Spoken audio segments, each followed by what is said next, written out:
नमस्कार। श्री गणेशाय नमः। हम आज आपको ज्योतिष के बारे में जानकारी देंगे। ज्योतिष वेद का नेत्र है। वेद का नेत्र ज्योतिष को कहा जाता है। अब प्रश्न आता है कि हम ज्योतिष को क्यों पढ़ें, ज्योतिष की क्या आवश्यकता है। तो ज्योतिष का ज्ञान होना बहुत आवश्यक है। ज्योतिष से आप अपने भविष्य को जान सकते हैं, आपका व्यक्तित्व कैसा होगा, आप जीवन में क्या कमाएंगे, आप कैसे कमाएंगे, क्या काम करके पैसा कमाएंगे,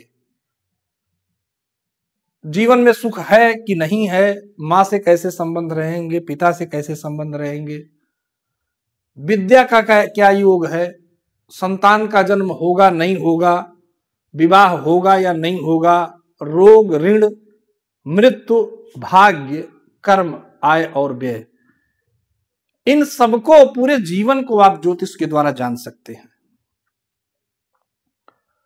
आज ज्योतिष का व्यापार पूरे दुनिया में लगभग 500 करोड़ से भी ज्यादा का हो गया है।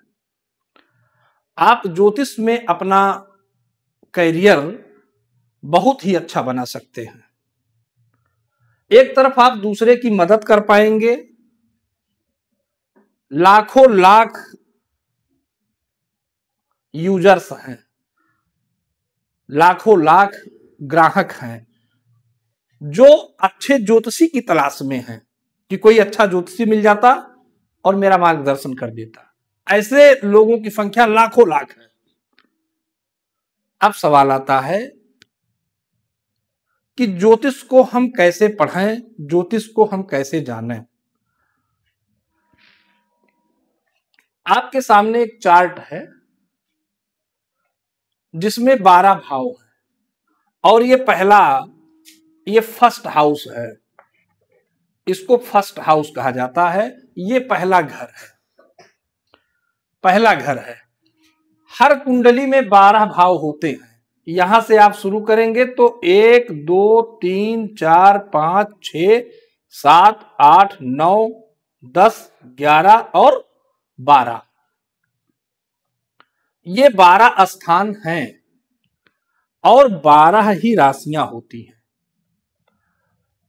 पहली राशि मेष है, दूसरी राशि वृष है, तीसरी मिथुन राशि है, चौथी कर्क राशि है, पांचवी सिंह राशि है, छठी कन्या राशि है, सातवां तुला राशि है, आठवां वृश्चिक है, नौवां धनु है, 10वां मकर है, 11वां कुंभ है और 12वीं राशि मीन है।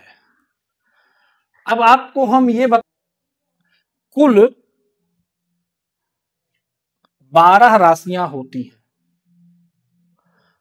12 राशियां होती हैं और 12 राशियों के स्वामी होते हैं, जिसको जानना बहुत आवश्यक होता है। तो इन 12 राशियों के कौन कौन स्वामी हैं, इसके बारे में आपको जानना बहुत जरूरी है। तो मेष और वृश्चिक, मेष और वृश्चिक के स्वामी मंगल होते हैं। वृष और तुला के स्वामी शुक्र होते हैं। मिथुन के मालिक बुध होते हैं। कर्क के मालिक चंद्रमा होते हैं। सिंह के मालिक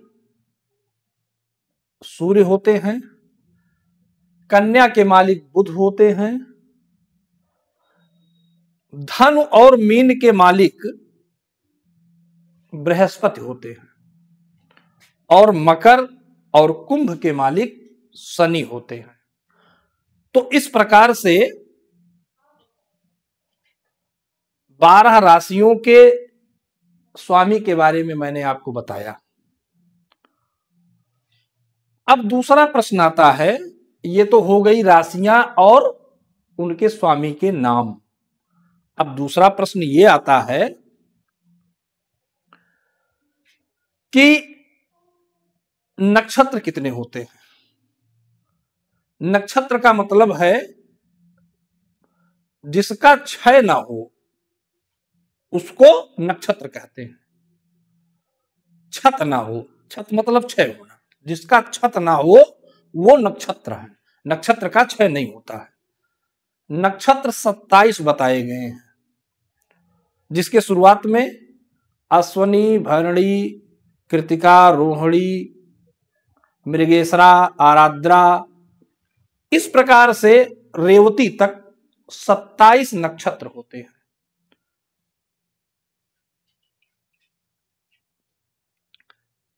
इसको पहला हाउस कहा जाता है। ये पहला घर है, ये दूसरा, ये तीसरा, ये चौथा, ये पांचवा, ये छठवां, ये सातवां, ये आठवां, ये नौवां, ये 10वां और ये 11वां और ये 12वां भाव होता है, स्थान होता है। अब पहले भाव से क्या देखा जाता है? पहले भाव से व्यक्ति का स्वरूप देखा जाता है, उसकी बनावट, शारीरिक बनावट और उसका व्यवहार, ये पहले हाउस से देखा जाता है। दूसरे हाउस से, ये दूसरा भाव जो है ये धन का है। तीसरा भाव भाई का है, पराक्रम का स्थान है, भाई का स्थान है। चौथा स्थान माता का है और सुख का स्थान है। पांचवा संतान का स्थान है और विद्या का स्थान है। छठवां शत्रु और ऋण का स्थान है। सातवां यदि लड़के की कुंडली है तो उसकी पत्नी का स्थान ये है, और अगर लड़के की कुंडली है, अगर लड़की की कुंडली है तो ये उसके पति का स्थान है। यानी लड़के की अगर ये कुंडली है तो उसके पत्नी का स्थान ये सतमा है, और अगर लड़की की कुंडली है तो उसके पति का स्थान ये 7वां है। लड़के का है तो उसकी पत्नी का स्थान ये 7वां है। 8वां भाव से आयु तय होता है, आयु का पता चलता है। 9वें भाव से भाग्य का पता चलता है, भाग्य का अध्ययन किया जाता है। ये जो 10वां भाव है, 10वां घर, ये 10th हाउस, यहां से उसकी जीविका का पता चलता है कि उसकी जीविका क्या होगी, और यही स्थान पिता का भी है। पिता से उसके कैसे संबंध होंगे और उसकी जीविका कैसे चलेगी, वो क्या कार्य करके अपनी जिंदगी को व्यतीत करेगा। 11वां भाव आय का होता है, कमाई का होता है, इनकम का होता है। और ये 12वां भाव, 12वें भाव से व्यय को देखा जाता है कि वो खर्चा कैसे करेगा, कहां खर्चा करेगा, और क्या उसके जीवन में कोई विदेश योग है या नहीं है, वो विदेश भ्रमण करेगा या नहीं करेगा, ये 12वें भाव से देखा जाता है। अब हम आपको ये बताएंगे कि कुंडली कितने प्रकार की होती है। कुंडली कितने प्रकार की होती है?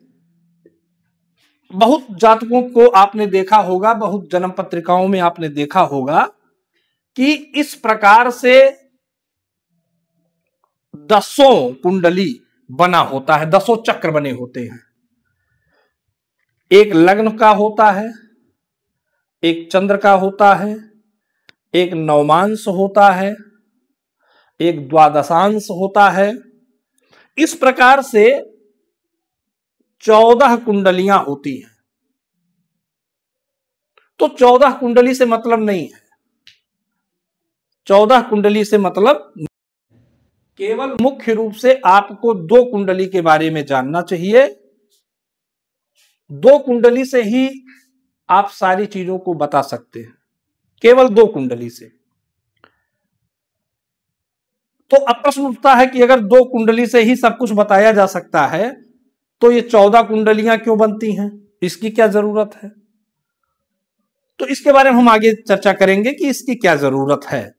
तो फिलहाल 2 कुंडली कौन सी महत्वपूर्ण है उसके बारे में हम चर्चा करेंगे। सबसे पहले सबसे मेन कुंडली जो होती है उसको लग्न कुंडली कहते हैं, और दूसरी होती है जिसको चंद्र कुंडली कहते हैं।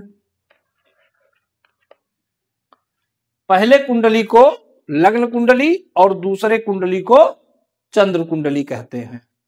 अब ये लग्न और चंद्र कैसे निश्चित होता है इसके बारे में हम आपसे चर्चा करेंगे। लगभग 2 घंटे का एक लग्न होता है। पूरा दिन और रात मिला के कितने घंटे होते हैं? तो 24 घंटे होते हैं। 24 घंटे होते हैं और 24 घंटे में 12 राशियां, एक दिन में ही 12 राशियां 2-2 घंटे करके बीतती हैं।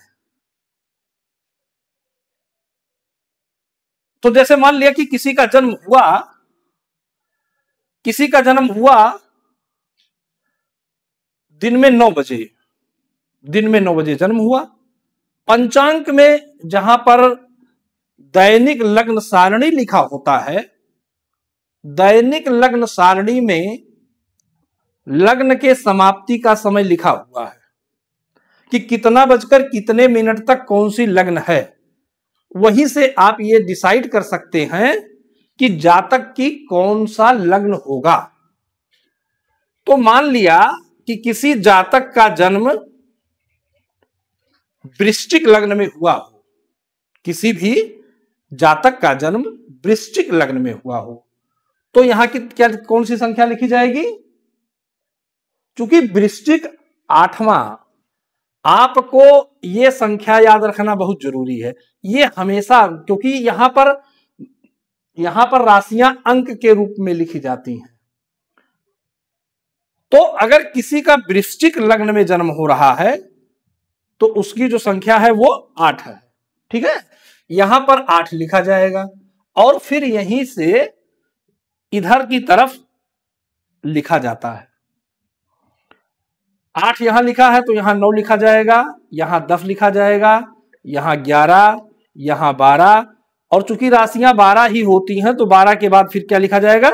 1, 2, 3, 4, 5, 6 और 7, और ये 8 है ही। अब ये हो गया कि ये दर्शाता है कि जातक का जन्म वृश्चिक लग्न में हुआ है। ठीक है, ये तो हो गई, लग्न चक्र बन गया। अब इसमें कौन से ग्रह? 9 ग्रह हैं। तो जो ग्रह जिस राशि पर चल रहा है ये पंचांग से तय होता है कि कौन सा ग्रह किस राशि पर चल रहा है। तो जो ग्रह जिस राशि पर चल रहा है उसकी संख्या यहां पर लिख दी जाती है। जैसे एक छोटी सी बात, शनि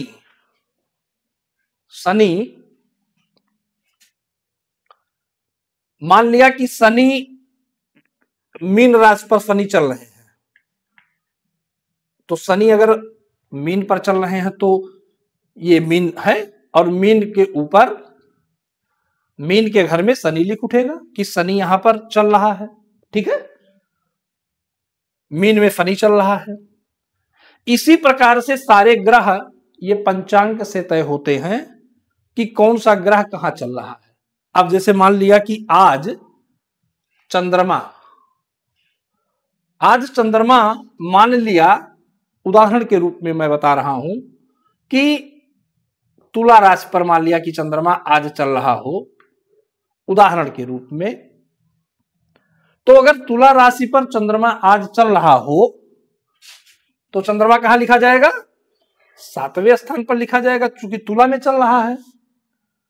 और जहां पर चंद्रमा लिखा होता है वही उस व्यक्ति की राशि होती है।